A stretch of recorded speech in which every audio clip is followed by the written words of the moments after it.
100 years, a century had passed since the world ended, since the dead rose and nearly consumed the living. Now, the earth belonged to nature again. Cities were swallowed by greenery, concrete veins overgrown with vines and trees. The air, once thick with smoke and ash, was now crisp and clean. The silence once broken by screams and moans was now filled with the sounds of birdsong and rustling leaves. The world had healed, but the scars remained. The stench of decay, though faint, lingered in the air, a reminder of the horrors that had transpired. The crumbling ruins of buildings stood as silent sentinels, monuments to a lost civilization. The world had moved on, but the memory of the apocalypse lived on. It lingered in the whispers of the wind and the shadows that danced in the moonlight, a constant reminder of the fragility of life and the resilience of nature. Humanity had survived, scattered across the globe in small, isolated communities. They clung to life amidst the ruins, adapting to the transformed world. They had learned to live in harmony with nature, their lives intertwined with the rhythms of the earth. Their homes were often built within the skeletal remains of old buildings, the past serving as a foundation for the present. They were not the sprawling metropolises of the past, but self-sufficient havens. These communities were not connected by roads or wires, but by the shared experience of survival. They traded with their neighbours, sharing resources and knowledge, rebuilding the bonds of civilization one interaction at a time. Life was challenging, but they persevered, their spirits unbroken. Survival depended on a delicate balance of old and new. The survivors had become adept at scavenging and repurposing remnants of the old world. They combined this salvaged technology with rediscovered ancient skills. The knowledge of farming, herbal medicine, and basic construction became as valuable as any microchip or circuit board. Some communities excelled at foraging, scouring the ruins for food and supplies. Others became skilled at crafting, using salvaged materials to create tools, clothing, and even simple machines. They called themselves the fabricators, their hands calloused but clever. They could coax life from the discarded remnants of the past, breathing functionality into broken machines. They were the bridge between what was and what could be, their ingenuity a testament to the enduring human spirit. Knowledge was precious, passed down through generations through stories and songs.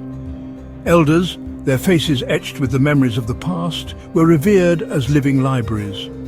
They taught the young ones how to identify edible plants, track animals, and read the signs of the changing seasons. They spoke of the world before, the world of wonders and horrors, a world lost but not forgotten. They told tales of towering cities that scraped the sky, of metal birds that soared among the clouds, and of the terrible plague that had brought it all crashing down. These stories were more than just entertainment. They were lessons in survival, cautionary tales woven into the fabric of their new society. Over time, distinct cultures emerged from the ashes. Some communities, like the Order of the Rising Sun, clung to the remnants of the past. They worshipped technology, seeing it as the key to reclaiming their lost heritage. They collected and studied anything they could scavenge from the old world. They believed that by understanding the past, they could rebuild a brighter future. They saw themselves as the inheritors of a legacy, tasked with piecing together the shattered fragments of their ancestors' knowledge. Their belief bordered on religious fervor, their devotion to technology a way of life. Other communities chose to embrace their new reality. They focused on sustainability, living in harmony with nature and rejecting the excesses of the past. They saw the apocalypse as a necessary cleansing, a chance for humanity to start anew. They believed in the power of community, the importance of cooperation and compassion. They viewed the remnants of the old world with a mix of caution and disdain, reminders of a path they refused to repeat. Their lives were simple, their needs few. They found joy in the natural world, in the changing seasons and the bounty of the land. They were content with their existence, their spirits unbroken by the hardships they had endured. The zombies, the rotting ones, had become the stuff of legends. The younger generation had never seen one, but their grandparents spoke of them in hushed tones. They described creatures of decay and hunger, driven by an insatiable need to consume. They told of the terror they inspired, the way they overwhelmed entire cities, their moans a chilling symphony of death. Over time, the zombies had succumbed to the elements, their decaying bodies returning to the earth. Some whispered that they still lurked in the shadows, waiting for the chance to rise again. But they were more myth than reality, their existence a cautionary tale whispered around campfires. The stories of the apocalypse, the bravery, the sacrifice, and the resilience were passed down through generations.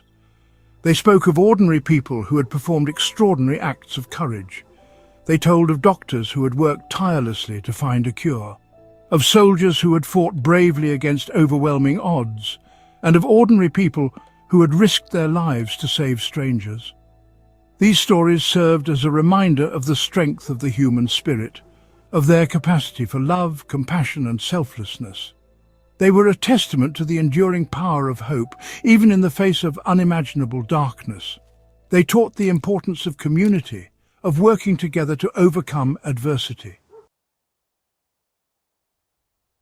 A century after the apocalypse, the world was a very different place. Nature had reclaimed what was once lost, and humanity had found a new equilibrium. The scars of the past remained, but they were also a reminder of the resilience of the human spirit. They had survived the unthinkable, and in the process, they had rediscovered the importance of community, the value of nature, and the simple joys of being alive. The sun rose on a new day, casting its golden light across a world reborn. The apocalypse was a distant memory, a cautionary tale whispered on the wind. The future was uncertain, but humanity was ready to face it together. They had learned from the mistakes of the past and were determined to build a better future. A future where humanity and nature coexisted in harmony. They were survivors, and they would endure.